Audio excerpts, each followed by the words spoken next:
इस लड़के का नाम अकीरा है, जो कि अपनी स्ट्रेसफुल जॉब की वजह से अपनी जिंदगी से त्रस्त हो गया था।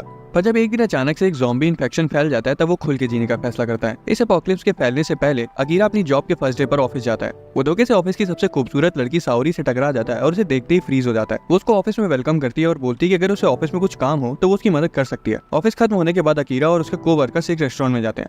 ड्रिंक करते वक्त वो साउरी को दोबारा से नोटिस करता है। उसे इंप्रेस करने के बारे में सोचने लगता है क्योंकि वो उसके टाइप की है। हालांकि अपनी लेट नाइट सेलिब्रेशन के बाद घर जाने के बजाय सब लोग खड़े हो जाते हैं और ऑफिस वापस से जाने के लिए रेडी हो जाते हैं। अकीरा भी ऑफिस वापस आता है और सभी को देर रात तक काम करते हुए देखकर शॉक्ड हो जाता है। वो कई दिनों तक ऑफिस में बैठकर काम करता है और जब आखिर में घर जाता है तो सीधा जाके सो जाता है। उसे समझ आ गया था कि उसकी कंपनी कॉर्पोरेट की उन कंपनियों में से है जो कि अपने एम्प्लॉयज की जान चूस लेती हैं। एक साल में वो कई चीजें नोटिस करता है, जैसे कि वर्कर्स काम करते करते ऑफिस में ही सो जाते हैं और ना तो उन्हें वेकेशन मिलती है और ना ही उनकी पेमेंट टाइम पर आती है। ऑफिस के दूसरे साल में वो चाह रहा था कि एक मिसाइल आकर ऑफिस को उड़ा दे, पर उसी वक्त अकीरा देखता है कि साउरी उसके पास लंच लेकर आई है। वो अभी तक पागल सिर्फ इसलिए नहीं होता क्योंकि वो जिस लड़की से प्यार करता है वो डेली उसके सामने रहती है और उसे अच्छे से ट्रीट करती है। हालांकि अकीरा को यह भी पता चलता है कि उनका बॉस डेली उस लड़की को अपने कमरे में बुलाता है और उसका फायदा उठाता है। 30 साल तक वो डिप्रेशन की आखिरी स्टेज में जा चुका था। हर रोज वो सिर्फ इस उम्मीद से सोता था कि वो अगले दिन उठे ही ना। जब वो अगली सुबह ऑफिस जाने के लिए घर से निकलता है तो देखता है कि उसके अपार्टमेंट की किस्त जानी है। वो बिल्डिंग के मैनेजर के अपार्टमेंट जाता है और कई बार डोर पर नॉक करता है, पर कोई बाहर नहीं आता। डोर खुला हुआ था इसलिए अकीरा अंदर आता है और देखकर हैरान हो जाता है कि एक आदमी एक लड़की को कच्चा खा रहा है। आदमी उसकी तरफ कूद पड़ता है, जिस वजह से अकीरा को बाहर निकलना पड़ता है। पर बाहर तो और भी लोग उसे खाने के लिए उसके पीछे पड़ जाते हैं। अकीरा को समझ आ जाता है कि वो ज़ॉम्बीज़ हैं, पर उसे ये भी समझ आ जाता है कि अब उसे ऑफिस नहीं जाना होगा और उसकी बेरंग दुनिया में खुद ब खुद रंग भर जाते हैं। उसे सालों बाद इतना फ्री फील हो रहा था कि वो अपार्टमेंट से कूद जाता है और मुस्कुराते हुए वहां से भाग जाता है। वो कई सालों में पहली बार खुल के जी पा रहा था, क्योंकि पहली बार वो ऑफिस नहीं जा रहा था। वो खुशी से फूला नहीं समा रहा था और सोच तक नहीं पा रहा था कि वो आखिर करे क्या। तभी उसे साउरी की याद आती है और वो सोचता है कि क्या वो ठीक होगी। अकीरा को उस वक्त इस चीज से फर्क नहीं पड़ रहा था कि वो उसके बॉस की रखैल है, बस उसे साउरी को एक बार देखना था। वो साइकिल दौड़ाते हुए उसके अपार्टमेंट जाता है। अकीरा अपनी फीलिंग्स उसे बताने के लिए इतना बेताब था कि बिल्डिंग ज़ॉम्बी से भरी हुई होने के बावजूद वो उसके अपार्टमेंट तक पहुंच जाता है। वो बेल बजाता है पर कोई जवाब नहीं मिलता, इसलिए वो डोर खोलता है और देखता है कि पहले ही से किसी आदमी के जूते वहां पड़े हुए हैं। अचानक से उसका बॉस अंडरवेयर में वहां आता है और वो पहले ही एक ज़ॉम्बी बन चुका था। अकीरा अपनी टाई निकालता है और वही कहता है जो कि हर एक नौकरी करने वाला आदमी अपने बॉस को कहने के लिए तड़पता है। वो बोलता है कि मैं 2 कौड़ी की जॉब को लात मार रहा हूँ, और फिर वो पूरा दम लगा के अपने बॉस को खिड़की से बाहर फेंक देता है। पर तभी वो साउरी को वहां देखता है जो कि ज़ॉम्बी बन चुकी थी। अकीरा बहुत ज्यादा दुखी हो गया था। वो रोते हुए अपनी फीलिंग्स कन्फेस करता है, पर वो उसे चोट नहीं पहुंचा सकता था, इसलिए वो वहां से भाग जाता है। जिस लड़की से वो प्यार करता था उसे छोड़कर उसे जाना पड़ता है। उस शाम अकीरा एक कन्वीनियंस स्टोर के बाहर बैठता है। वो एक ड्रिंक लेता है और पूरा स्वाद लेकर उसे पीता है।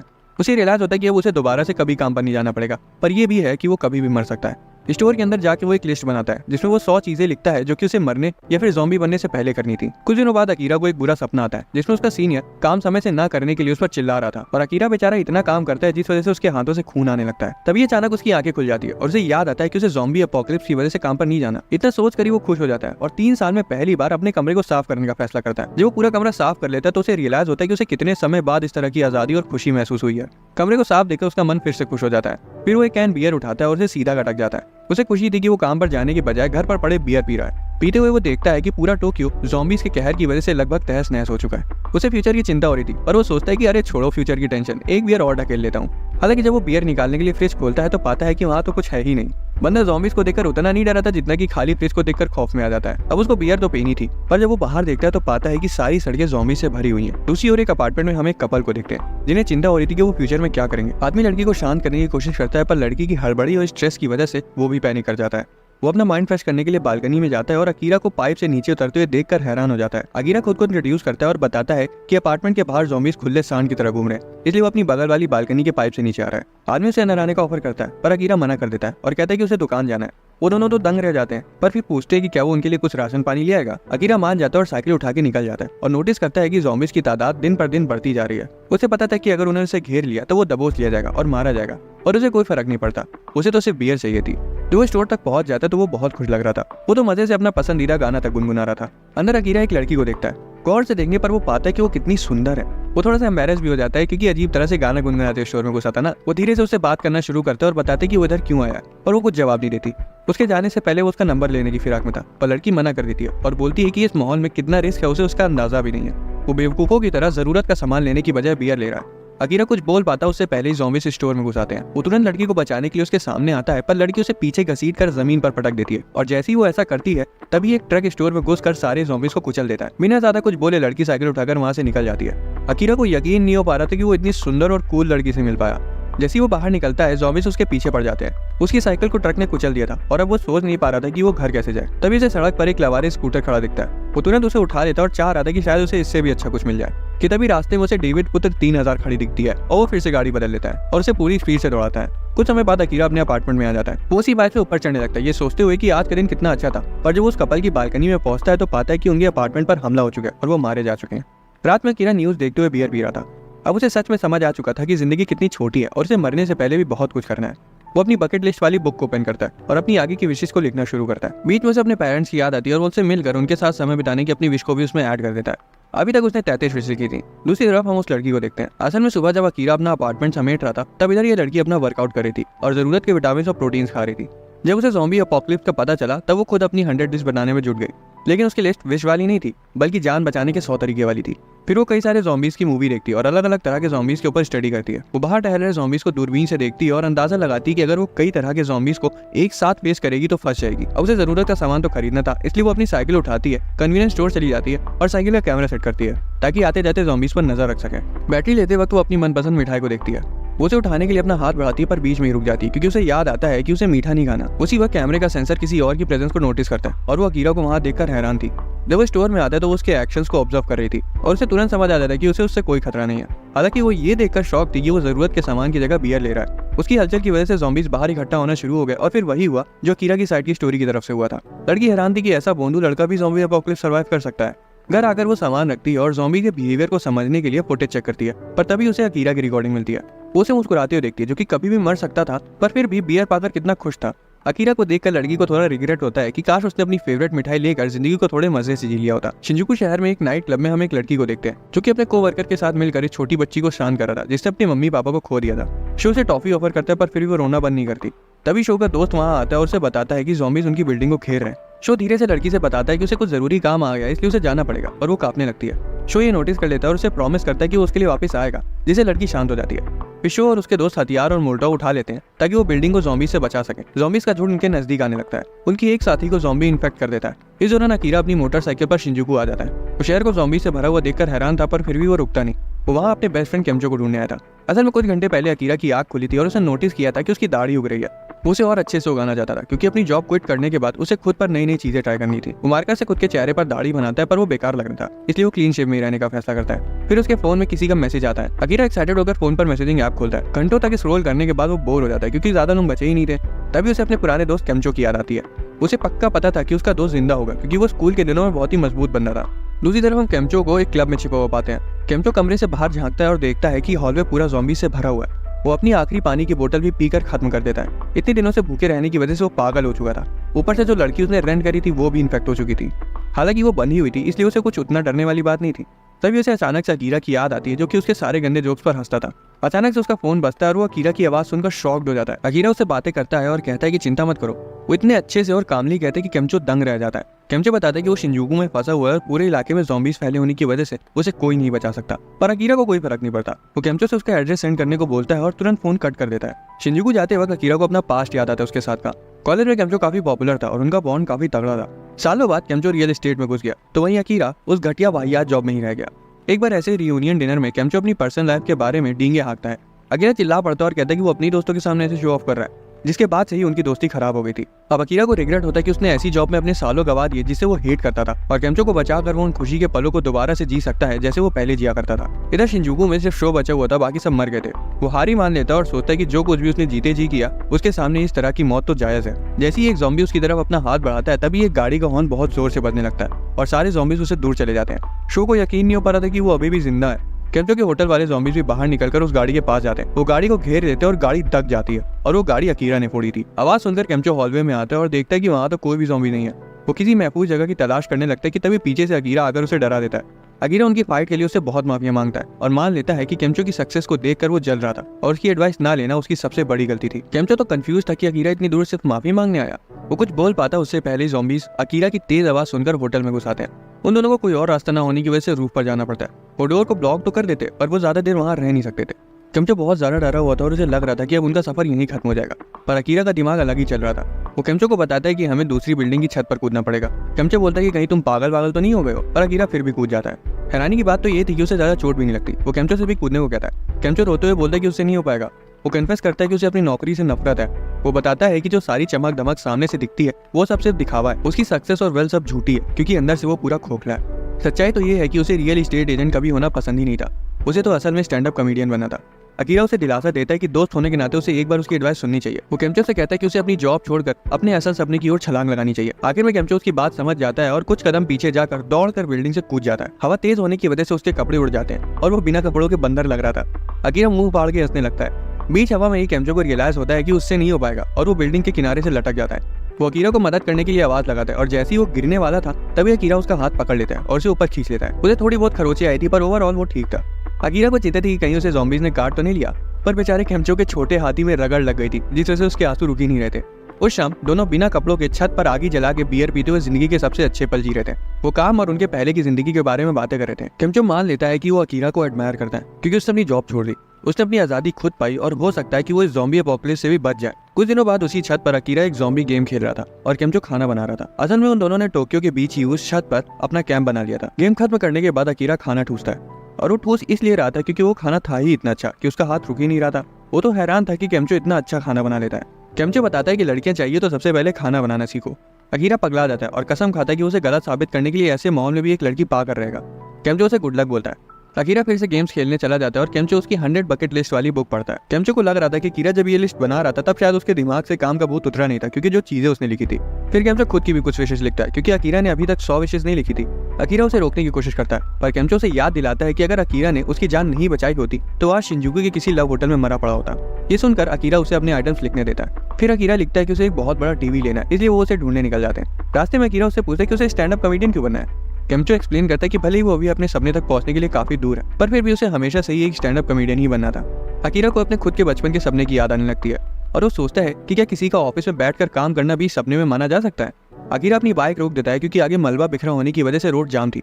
वो देखते हैं कि टीवी की दुकान बगल में ही है पर तभी एक बेकाबू पेट्रोल ट्रक रोड में तोड़ फोड़ मचाते हुए इनकी ओर आने लगती है। अब वो ना तो आगे जा सकते थे और ना ही पीछे। केम्चो घबरा जाता है और अकीरा से कुछ करने को बोलता है क्योंकि अगर वो ट्रक उन तक पहुंच गया तो पक्का दब जाएगा।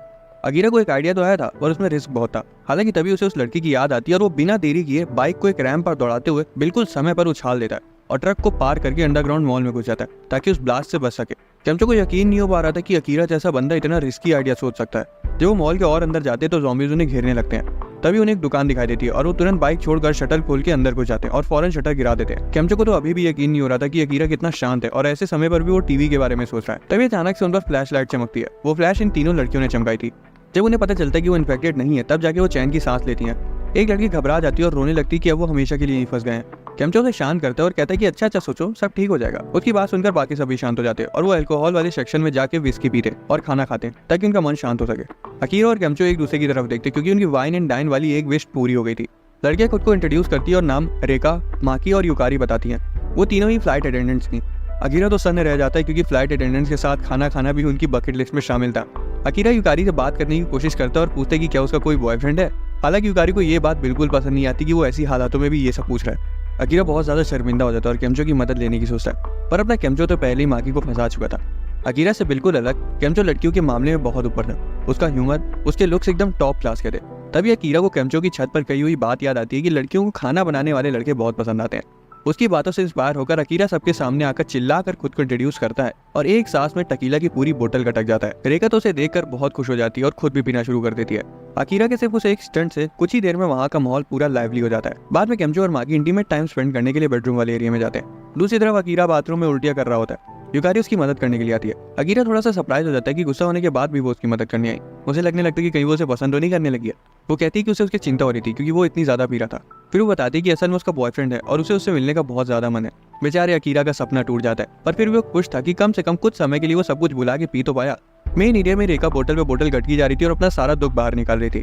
यहाँ हम देखते हैं कि उनके ग्रुप में जो आदमी था वो पहले से ही इन्फेक्टेड था। वो रेंगते हुए उसके पास जाता है और उस पर कूद पड़ता है। रेखा चिल्लाती है और केम्चो उसकी मदद करने के लिए जाना चाहता था पर नशे में धुत माकी उसे जाने नहीं देती। वो उसे मनाता है और उसे भी अपने साथ ले जाता है। केम्चो देखता है कि रेखा ज़ॉम्बी में बदल चुकी है। वो दौड़ के आती है और सीधा माकी को कच्चा चबा जाती है। केम्चो बहुत ज्यादा घबरा जाता है कि उसकी वजह से एक लड़की मारी गई पर वो तब और ज्यादा घबरा जाता है जब उसे पता चलता है कि वो इन्फेक्टेड आदमी गायब हो चुका है। इस दौरान अकीरा और युकारी जीने पर बैठकर युकारी की फ्लाइट अटेंडेंट वाली जॉब के बारे में बात कर रहे थे। अकीरा उसकी बातों से रिलेट कर पा रहा था और बताता है कि उसकी जॉब भी बिल्कुल ऐसी ही थी। काम करते वक्त उसे हमेशा से ऐसा लगता था कि वो किसी और का सपना जी रहा है। उसे ऐसा लगता था कि उसे तो ये कभी करना ही नहीं था। युकारी भी बताती कि उसे भी अपनी जॉब उतनी कुछ खास पसंद नहीं थी। अकीरा पूछता है कि उसका असली सपना क्या था। युकारी बताने ही जा रही थी कि तभी पीछे से वही इन्फेक्टेड आदमी उन पर धावा बोल देता है और युकारी को काट लेता है। अकीरा उसे जीने से धक्का तो दे देता है पर युकारी उसे जाने को कहती है। अकीरा बहुत ज्यादा घबरा गया था क्योंकि अभी अभी तो उनका बॉन्ड बना था और फिर ऐसे ही वो उसे छोड़कर चला जाएगा। युकारी उसकी पीठ चलाती और बोलती कि बचपन में जब वो प्लेन में पहली बार बैठी थी तो वो घबरा गई थी। तभी एक फ्लाइट अटेंडेंट ने उसकी पीठ चलाकर उसे ऐसे ही शांत किया था। उसी के बाद से उसने ठान लिया था कि वो फ्लाइट अटेंडेंट ही बनेगी।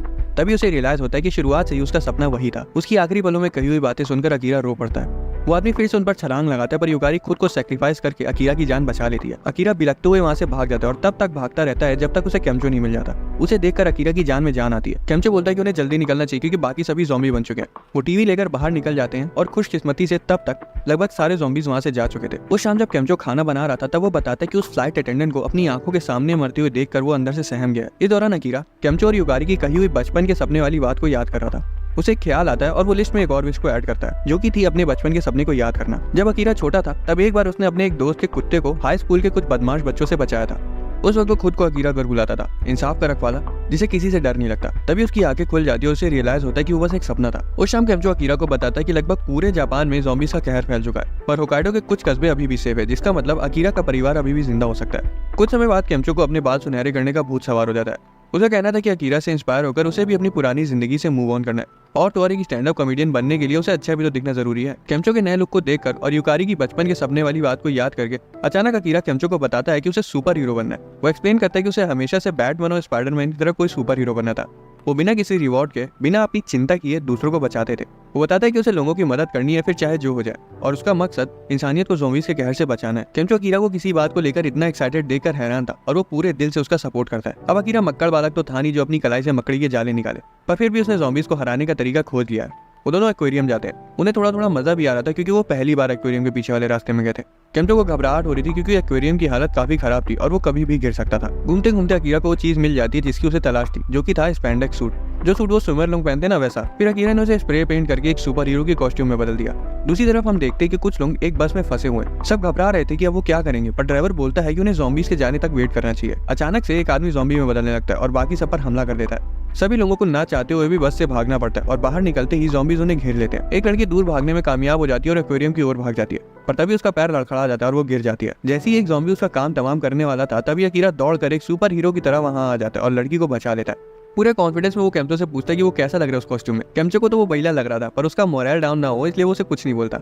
असल में जो सूट अकीरा ने चूज किया था वो माइक्रोफाइबर से बना होता जिसको शार्क के नुकीले दांत भी काट नहीं सकते थे। इसे ज़ॉम्बी से उसे कोई खतरा नहीं है। बाकी के लोग भी एक्वेरियम की तरफ आने लगते हैं और हैरानी से वही पहले वाली लड़की जो अकीरा को दुकान पर मिली थी वो भी उनमें शामिल थी। उसे इंप्रेस करने के चक्कर में वो सारे ज़ॉम्बीज को अपनी तरफ बुला लेता है। केम्चो सभी लोगों को एक्वेरियम के अंदर का रास्ता दिखाता है। अकीरा के ऊपर ज़ॉम्बीज चढ़े जा रहे थे। अब हालांकि उस सूट की वजह से उसे कोई इम्पैक्ट नहीं कर पा रहा था, पर जब एक ज़ॉम्बी उसे कस के काटता है तो उसे जोर का दर्द होता है। जल्दी ढेर सारे ज़ॉम्बीज उस पर लदने लगते हैं। अकीरा केम्चो को मदद करने के लिए बुलाता है पर केम्चो मना कर देता है क्योंकि सूट एक ही था। वो कहता है कि हमें तुम पर भरोसा है अकीरा, तुम सब संभाल लोगे। कुछ देर मशक्कत करने के बाद अकीरा ज़ॉम्बीज को ब्रिज पर से नीचे फेंक देता है, पर जब बेचारा मुड़कर देखता है तो पाता है कि लड़की उससे जरा भी इंप्रेस नहीं हुई। एक्वेरियम के अंदर सभी लोग रेस्ट करते हैं। जिस लड़की को अकीरा ने बचाया था वो जान बचने की खुशी में रोए जा रही थी।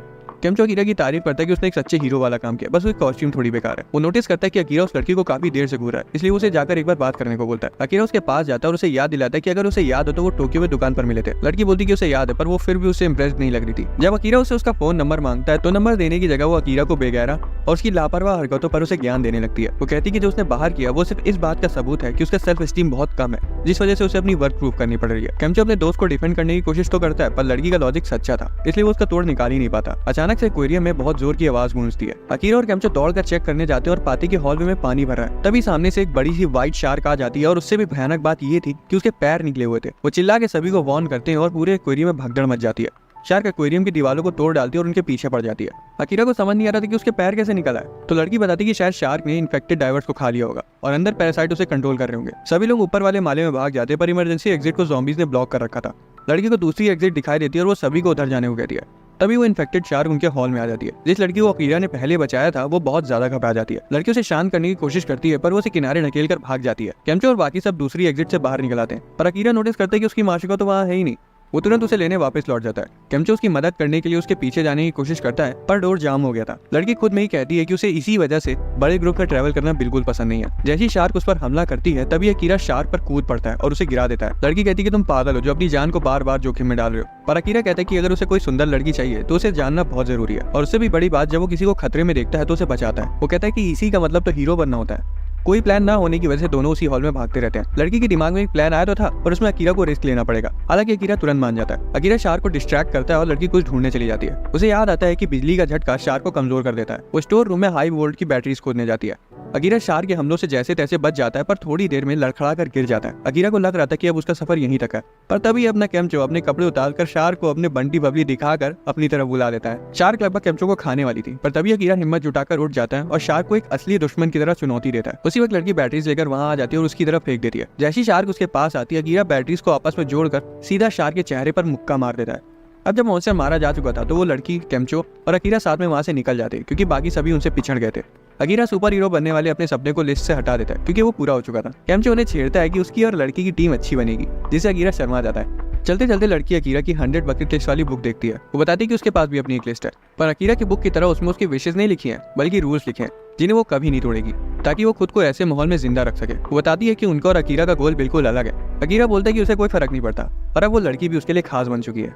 वो ये भी क्लियर करता है कि उसने उसे इंप्रेस करने के लिए नहीं बचाया था, वो बस उसे बचाना चाहता था। हैरानी से उसकी सच्चाई से लड़की इंप्रेस हो जाती है। बाद में जब अकीरा और केमचो बाइक से अपने रास्ते जाने वाले होते हैं, तब लड़की बताती है कि वो अकेले चीजें हैंडल कर लेगी, पर वो जाते उससे पहले वो अकीरा को अपना नंबर देती है, और अकीरा बहुत खुशी खुशी उसका नंबर ले भी लेता है। यहाँ उसे पता चलता है कि उसका नाम शिजुका है। शिजुका का नंबर मिलने के बाद अकीरा को खुद पर गर्व महसूस होता है। उसे रियलाइज होता है कि उसकी जिंदगी धीरे धीरे इंप्रूव हो रही है, और अब जब केमचो उसका भाई उसके साथ है तो अपने मम्मी पापा से मिलने के लिए गुन्ना अपने होम टाउन जाने का फैसला करता है। बाद में ये दोनों एक वॉच स्टोर में जाते हैं, जहाँ अकीरा को एक बहुत महंगी वॉच दिखती है। ज़ॉम्बी अपोकलिप्स चल रहा था, तो अगर वो उसे चुरा भी ले तो कोई फर्क नहीं पड़ने वाला। तभी केमचो अकीरा को दिखाता है कि उसे और भी महंगी वॉच मिल गई। वो दोनों सूट और वॉच पहन लेते हैं और उनकी बकेट लिस्ट की एक विश और कंप्लीट हो जाती है। आधी रात को उन्हें पता चलता है कि उनका पानी खत्म हो चुका है और पूरे शहर की बत्ती गुल है। हालांकि उन्होंने अपना फोन तो चार्ज कर लिया था, पर वो न्यूज नहीं देख सकते थे। उन्हें पता था कि अब उन्हें सीरियस होना पड़ेगा। पर अकीरा केमचो से बोलते जरा आसमान को तो देखो। दोनों आसमान में तारों को इतना ज्यादा चमकते हुए देखकर हैरान हो जाते हैं। उन्होंने टोक्यो जैसे बड़े शहर में आसमान को इतना साफ कभी नहीं देखा था। तारों को देखने के बाद अकीरा को अपने मम्मी पापा की याद आ जाती है। केमचो से दिलासा देता है कि चिंता मत करो, पक्का वो भी अभी जिंदा होंगे। अकीरा कहता है हाँ, क्योंकि उनकी अगली डेस्टिनेशन उसके होम टाउन गुन्मा की है। अगली सुबह केमचो और अकीरा गुन्मा निकलने के लिए अपना सामान पैक कर लेते हैं। पैकिंग हो जाने के बाद अकीरा अपने पुराने कमरे में जाता है और अपनी कॉलेज और ऑफिस लाइफ को अलविदा कह देता है। वो दोनों गुन्मा के लिए निकल पड़ते हैं। रास्ते में अकीरा कहता है कि वहाँ पहुंचने में उन्हें कई घंटे लग जाएंगे। टोक्यो छोड़ने से पहले उसे एक चीज चुरानी है। केमचो को लगता है कि अकीरा शायद एक बंदूक चुराना चाहता है, लेकिन अकीरा कहता है कि उसे एक आरवी चाहिए, ताकि वो गाड़ी में ही रुक सके और साथ में चिपक कर सो सके। उन्हें बाहर जगह ढूंढने की जरूरत ना पड़े। दोनों को आइडिया पसंद आता है, इसलिए वो एक आरवी के शोरूम में जाते हैं। वहाँ उन्हें फिर से शिजुका मिल जाती है। अकीरा शिजुका को वहाँ देखकर सरप्राइज हो जाता है। उसे लगता है कि किस्मत उन्हें बार बार साथ ला रही है। इसका मतलब ये है कि उन्हें साथ ही रहना चाहिए। उन्हें पता चलता है कि शिजुका भी टोक्यो छोड़ने का प्लान बना रही है। अकीरा उससे उनके साथ गुन्मा चलने को कहती है। शिजुका साफ मना कर देती है, क्योंकि उन जैसे बेवकूफों के साथ सफर करने से उसका जरा भी फायदा नहीं होने वाला। बेचारे अकीरा का दिल टूट जाता है। केमचो फिर उससे पूछता है कि वो वहाँ क्या कर रही है। शिजुका एक्सप्लेन करती है कि उसने सैकड़ों ज़ॉम्बीज़ मूवी देख रखी और उसे पता है कि एक आर्मी में ट्रैवल करना सबसे सेफ होता है। अकीरा फिर से एक्साइटेड हो जाता है कि उन दोनों की सोच कितनी मिलती जुलती है, पर वो फिर से मना कर देती है। केमचो फिर उसे याद दिलाता है कि उसके पास ड्राइवर्स लाइसेंस तो है नहीं, इसका मतलब उसे ढंग से गाड़ी नहीं चलानी आती। फिर से गाड़ी अकेले चलाने से वो खुद को हर्ट भी कर सकती है। अकीरा फिर से एक्साइटेड होकर कहते हैं कि अब तो उसे उनके साथ चलना ही चाहिए। फिर वो शोरूम के अंदर जाते हैं। इतनी सारी बड़ी बड़ी गाड़ियों को देखकर उनकी आंखें चमक उठती हैं। शिजुका देखती कि कौन सी वाली एक ज़ॉम्बी अपोकलिप्स में टिक पाएगी। उसे एक गाड़ी मिलती है जो कि आरवी जैसी थी भी नहीं, पर वो ऑफ रोडिंग के लिए बिल्कुल ठीक थी और ज़ॉम्बीज के बीच से भी आराम से निकल जाती। हालांकि जब वो उन्हें दिखाने को बोलती है, तब तक उन दोनों की आंखें एक महंगी आरवी पे जम चुकी थी। अकीरा को बहुत ज्यादा पसंद थी, क्योंकि उसमें वो सब था जो उसे हमेशा से चाहिए था। पर शिजुका मना कर देती है, क्योंकि सड़क पर फैली हुई गाड़ियों के बीच से निकलना उससे काफी मुश्किल होगा। फिर उन्हें वो वाली गाड़ी दिखाती जो उसने चुनी थी। पर केमचो बोलता है कि उसे भी थोड़े मजे कर लेने चाहिए और खुद की पसंद की आरवी चूज करनी चाहिए। वो बोलती है कि मजे करना समय की बर्बादी है, पर तभी उसे एक विंटेज स्टाइल की आरवी दिख जाती है और वो उसे एक नजर में भा जाती है। वो सोच ही रहे होते हैं कि उन्हें कौन सी आरवी लेनी चाहिए कि तभी ज़ॉम्बी शोरूम में घुस जाते हैं, जिस वजह से उन्हें सबसे पास में खड़ी आरवी को लेकर वहां से भागना पड़ता है। अकीरा और शिजुका आरवी में होते हैं और केमचो मोटरसाइकिल चला रहा होता है। हाईवे में केमचो नोटिस करता है कि सब कुछ कितना शांत है। शिजुका एक्सप्लेन करती है कि शायद लोगों के पास भागने का समय नहीं होगा, क्योंकि वायरस बहुत तेज फैला। वो बताती है कि सिर्फ एक चीज है जो कि लोगों को इतने भड़कीले ज़ॉम्बीज में बदल सकती है, और वो है वायरस। हो सकता है कहीं ना कोई इस वायरस की वैक्सीन बना रहा होगा। हालांकि इसके बाद भी उसे उतना कुछ फर्क नहीं पड़ता, क्योंकि उसकी जॉब और उसके कलीग्स तब तक शायद बच ही नहीं पाए। घंटों तक ड्राइव करने के बाद गुन्मा शहर दिखाई देने लगता है। अकीरा थक गया था, इसलिए वो नजदीक के स्टॉप पर रुकने को बोलता है। अचानक से आरवी के टायर रोड के बीचों बीच बिछी हुई कीलों की वजह से फट जाते हैं। अकीरा दौड़कर केमचो को उठाने जाता है, केम्चो को बाइक से गिरने की वजह से काफी चोटें आ गई थी। तभी वहाँ पर कई सारी बसेस आ जाती हैं और अकीरा अपने पुराने कोवर्कर गोंजो को वहाँ देखकर सहम जाता है। गोंजो और उसके साथियों को देखकर अकीरा को अपने ऑफिस के बुरे दिनों की याद आ जाती है। गोंजो बोलता है कि उसे ये देखकर काफी हैरानी हुई कि उसके जैसा लड़का भी ऐसी हालातों में जिंदा बच गया। अकीरा भी बोलता है कि उसे भी ये देखकर अच्छा लग रहा है कि गोंजो जिंदा है, पर तभी उसका शरीर डर और बुरी यादों की वजह से कांपने लगता है। गोंजो बोलता है कि उसकी आदमी को ठीक करने के लिए जो कुछ भी उसे चाहिए वो सारा सामान उसके पास है, पर अकीरा को उस सामान के बदले उसके लिए 2 दिन तक काम करना होगा। ये सुनकर अकीरा डर के मारे सदमे में चला जाता है, क्योंकि उसे लग रहा था कि वो फिर से अपने पुराने ऑफिस वाले रूटीन में फंसने वाला है। शिजुका अकीरा को कांपते हुए नोटिस कर लेती है और गोंजो का सामना करती है और उस पर इल्जाम लगाती है कि वो लोगों के साथ जबरदस्ती ये सब करता है ताकि वो उन्हें लूट सके और उनका इस्तेमाल कर सके। ज़ॉम्बीज़ पास आ जाते हैं और वो आगे भी नहीं जा सकते थे, इसलिए प्रेशर में आकर अकीरा ऑफर को एक्सेप्ट कर लेता है। गोंजो को उसके मुंह से हाँ सुनते ही तसल्ली मिल जाती है और वो उन्हें अपने साथ अपने ट्रक स्टॉप पर ले जाता है, जो कि गोंजो ने हथिया लिया था। वहाँ पर अकीरा नोटिस करता है कि कई सारे लोग पहले से उस जगह पर काम कर रहे हैं और उनकी हालत बिल्कुल ठीक नहीं लग रही थी। गोंजो अकीरा के कंधे पर हाथ रखता है और उसे मैनिपुलेट करता है कि उन्होंने तो कई साल साथ में काम किया और उसे भरोसा है कि उसे अब भी उसे काम करने में कोई दिक्कत नहीं होगी। इस दौरान शिजुका केम्चो की पट्टी कर रही थी। केम्चो खुद को ब्लेम करता है कि अकीरा ने उसे चोट लगे होने की वजह से वो फैसला लिया होगा, पर शिजुका उसे रिएश्योर करती है कि इसमें उसकी कोई गलती नहीं है। वो कहती है कि उन्हें वेट करना चाहिए और देखना चाहिए कि क्या अकीरा सच में सिर्फ 2 दिन तक का ही काम करता है। अगले दिन अकीरा वही गधा मजदूरी शुरू कर देता है जो कि वो ऑफिस में बैठकर किया करता था। वो पॉजिटिव रहने की कोशिश करता है और खुद को याद दिलाता है कि उसे बदलना है। फिर उसे एक कार्गो ट्रक में बियर के कार्टन्स मिलते हैं। वो उन्हें ले जाकर फ्रिज में रख देता है और सोचता है कि रात में जब सारे लोग थक कर आएंगे तो वो पार्टी कर सकते हैं। अचानक से गोंजो अंदर आता है और उस पर चिल्लाने लगता है ये सब करने के लिए और अकीरा डर जाता है। पर तभी गोंजो के दोस्त वहाँ आ जाते हैं और फ्रिज में रखी बियर देखते हैं। उन्हें लगता है कि गोंजो ने उनके लिए वो मंगवाई है, इसलिए वो उसकी तारीफ करते हैं। गोंजो कहता है हाँ मैंने ही तुम लोगों के लिए मंगवाई है, ये अकीरा की वेलकम पार्टी के लिए। ये सुनकर अकीरा अंदर ही अंदर गुस्से से खौलने लगता है। बाद में अकीरा नोटिस करता है कि गोंजो ज़ॉम्बी से तक काम करवा रहा है। गोंजो एक्सप्लेन करता है कि ज़ॉम्बीज़ बहुत काम के, अगर उन्हें सावधानी से संभाला जाए तो। फिर वो अकीरा को डराता है कि वो भी उसके लिए किसी ज़ॉम्बी से कम नहीं है और वो उससे भी उन्हीं की तरह काम करवाएगा। ये सुनकर अकीरा खुद पर से काबू खोने लगता है और गोंजो के ऑर्डर्स उसके दिमाग को काबू करने लगते हैं। इस दौरान केम्चो इस सोच में पड़ा होता है कि गोंजो अकीरा से उस तरह से बात क्यों करता है। हालांकि शिजुका को तुरंत समझ आ जाता है कि वो ऐसा क्यों करता है, क्योंकि गोंजो बिल्कुल उसके पापा की तरह था जो कि उसे अब्यूज करते थे। उसे रियलाइज होता है कि उसके और अकीरा दोनों के अंदर ही उस इंसान का डर बैठा हुआ है जिसने पास्ट में उनकी जिंदगी कंट्रोल करी थी। तो शिजुका को अपने पापा के साथ का पास्ट याद आता है। उसे एक बार सड़क पर एक लावारिस कुत्ता मिला था। वो उसे घर ले आए, पर उसके पापा ने उसे उस कुत्ते को रखने नहीं दिया और बोला इसे जहाँ से उठा कर लाई हो इसे वहीं छोड़ाओ। वो नहीं चाहते थे कि वो अपनी जिंदगी किसी कुत्ते को पालने में बर्बाद करे, क्योंकि वो चाहते थे कि शिजुका अपनी जिंदगी बनाने पर ज्यादा ध्यान दे। ना चाहते हुए भी शिजुका को उस कुत्ते को छोड़ना पड़ा, क्योंकि उसके पापा ने उसे धमकाया था कि अगर उसने ऐसा नहीं किया गोंजो की पार्टी शुरू हो जाती है और उसके दोस्त अकीरा के ग्रुप को वेलकम करने के लिए बियर पीते हैं। हालांकि अपनी पार्टी में अकीरा नहीं होता, क्योंकि गोंजो उसे वेटर का काम पकड़ा देता है। जब उसके दोस्तों की बियर खत्म हो जाती है तब अकीरा उन्हें बियर सर्व करता है और उसे अपनी पुरानी ऑफिस वाली जॉब की याद आने लगती है। जब गोंजो की बियर खत्म हो जाती है तो एक बूढ़ी महिला उसे बियर सर्व करने आती है। वो तो बौरा जाता है क्योंकि वो बस सुंदर लड़कियों की सर्व की हुई बियर पीता है। वो शिजुका को बियर सर्व करने का ऑर्डर देता है और जब वो उसके ग्लास में बियर डाल रही थी तो वो उसे गलत नजर से देखता है। वो बिना कुछ बोले बैठ जाती है और एक सांस में पूरा ग्लास गटक जाती है। गोंजो से एक बहुत भद्दा कमेंट पास करता है और फिर अकीरा को ऑर्डर करता है कि वो और बियर लेके आए उसके लिए। अकीरा धोखे से उसे एक खाली बोतल पकड़ा देता है, जिससे गोंजो फिर से गुस्सा हो जाता है। वो अकीरा के ऊपर भड़क जाता है। अकीरा इतना ज्यादा डर गया था कि वो हिल तक नहीं पाता। शिजुका चुपचाप ये सब देख रही थी कि गोंजो बिल्कुल उसके पापा जैसा है। जब से वो पैदा हुई थी वो वही सब करती थी जो कि उसके पापा से जबरदस्ती करवाते थे। और खुफिया बात तो ये थी कि शिजुका ने कभी उस कुत्ते को छोड़ा ही नहीं था। वो अपने पापा से छिपाकर उसका ध्यान रखती थी, यहाँ तक कि वो जानवरों की सेहत के ऊपर भी किताबें पढ़ती थी। वो कुत्ता उसके काफी क्लोज आ जाता है। एक दिन वो अपने पापा से बोलती कि उसे डॉक्टर बनना है, पर वो साफ मना कर देते हैं और डॉक्टर बनने के सिर्फ नुकसान बताने लगते हैं। शिजुका बेचारी का दिल तब टूट जाता है जब वो बताते कि उन्होंने उसके कुत्ते को ठिकाने लगा दिया। जैसे जैसे वो बड़ी होती गई उसके पापा बताते गए कि क्या सही है और क्या गलत, और हर वक्त ये जताते रहे कि जो कंफर्टेबल और लग्जरी जिंदगी वो जी रही है वो सिर्फ उनकी देन है। गोंजो जब सबसे कहता है कि चुप रहो और काम पर ध्यान दो, ये सेम बात उसके पापा भी उसे बोलते थे। इसी वजह से उसकी बातें उसे चुभती हैं। अगले दिन शिजुका देखती कि गोंजो फिर से अकीरा पर चिल्ला रहा है। अकीरा धोखे से कैंस गिरा देता है जिससे गोंजो भड़क जाता है। वो अकीरा पर हर चीज का इल्जाम लगाने लगता है। फिर इतना चिल्लाने के बाद गोंजो उसकी तारीफ करता है। वो अकीरा को बताता है कि आज़ादी बहुत मुश्किल चीज़ है, क्योंकि उससे उसे खुद की सेफ्टी के बारे में सोचना पड़ेगा, पर अगर वो उसके अंडर में रहेगा तो वो उसके लिए बहुत आसान रहेगा, क्योंकि बस उसे उसके ऑर्डर्स मानने रहेंगे और उसकी जिंदगी खुद ब खुद आगे बढ़ती रहेगी। शिजुका गोंजो के मैनिपुलेट करने के तरीके को तुरंत समझ जाती है, क्योंकि उसके पापा भी सेम यही करते थे। एक बार गाड़ी में बैठे वो उसे बाहर के गरीब लोगों की तरफ पॉइंट करते हुए बोल रहे थे कि अगर उसे जिंदगी में जीतना है तो उसे उनके बनाए रूल्स को फॉलो करना होगा। हालांकि अब उसे पता चल चुका है कि वो सारे रूल्स उनके खुद के फायदे के लिए थे। जब शाम को सब रेस्ट कर रहे थे तब शिजुका से अकीरा का बैग नीचे गिर जाता है और उसमें से उसकी 100 बकेट लिस्ट वाली बुक नीचे गिर जाती है। उसकी विशेष पढ़ती है और जेन्युइनली स्माइल करती है और सोचती कि अकीरा कितना अजीब है, और फिर अपनी भी एक विश उसमें लिखती है। अगले दिन गोंजो के दोस्त शहर से सामान लेकर आते हैं, पर एक ट्रक में ज़ॉम्बी भी धोखे से कैंप के अंदर आ जाता है। ट्रक स्टॉप पर अकीरा का 2 दिनों का कॉन्ट्रैक्ट खत्म हो जाता है और केम्चो परेशानी के लिए माफी मांगता है। हैरानी से अकीरा रुकने का फैसला करता है। वो गोंजो से कही हुई बातों से मैनिपुलेट हो चुका था और अब उसे बाहर रहने में डर लगने लगा था।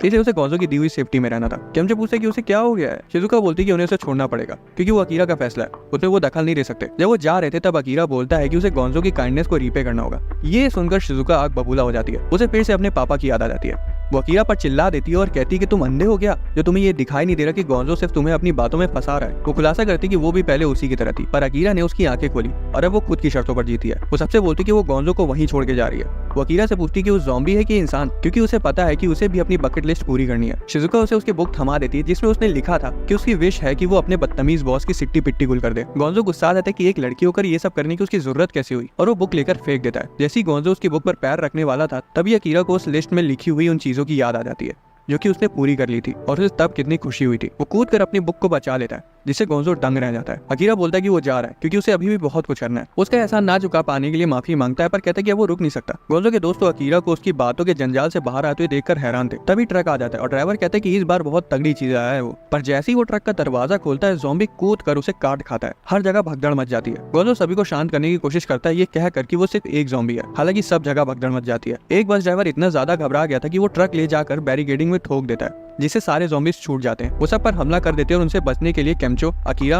और शिजुका आरवी के ऊपर चढ़ जाते हैं। केमचो किसी को बचाने की कोशिश करता है पर वो फेल हो जाता है और उसे रियलाइज होता है कि वो हर एक को नहीं बचा सकता। अकीरा फिर देखता है कि गोंजो ज़ॉम्बी से बचकर भाग रहा है और उसे तुरंत एक प्लान सूझता है और वो गोंजो के लड़कों से उसकी मदद करने को कहता है। गोंजो दौड़ते दौड़ते गिर जाता है और जैसे ही ज़ॉम्बीज उसके नजदीक आते हैं अकीरा फूड ट्रक लाकर उन सबका रास्ता रोक देता है। केमचो को यकीन नहीं होता कि अकीरा गोंजो को बचा रहा है, पर अकीरा बोलता है कि किसी को मरने देने के लिए छोड़ देना उसकी बकेट लिस्ट में नहीं है। गोंजो ट्रक के ऊपर आ जाता है और उसके लड़के ज़ॉम्बीज के चारों तरफ ट्रक्स लगाकर उनका रास्ता ब्लॉक कर देते हैं। अकीरा गोंजो के साथ वहां से निकल जाता है और पूरी जगह को आग लगा देता है। सब लोग अकीरा की बहादुरी को लेकर उसे चीयर करने लगते हैं। अकीरा शिजुका के पास जाता है और दोनों हंसने लगते हैं। अचानक से गोंजो खड़ा हो जाता है और सबसे कहता है कि उन्हें अकीरा से सीख लेनी चाहिए और उसी की तरह काम करना चाहिए, पर सब साफ मना कर देते हैं कि अब उनका हो गया। उसे डिक्टेटर बोलते हैं और कहते हैं कि अकीरा उनसे कहीं अच्छा है। उसे रुकने की भीख मांगता है पर कोई नहीं रुकता। एक एक करके सब चले जाते हैं और वो अकेला वहीं रोता रह जाता है। दोस्तों, अगर आपको एक्सप्लेनेशन पसंद आया तो वीडियो को लाइक और चैनल को सब्सक्राइब कर लेना। मिलते हैं अगली वीडियो में।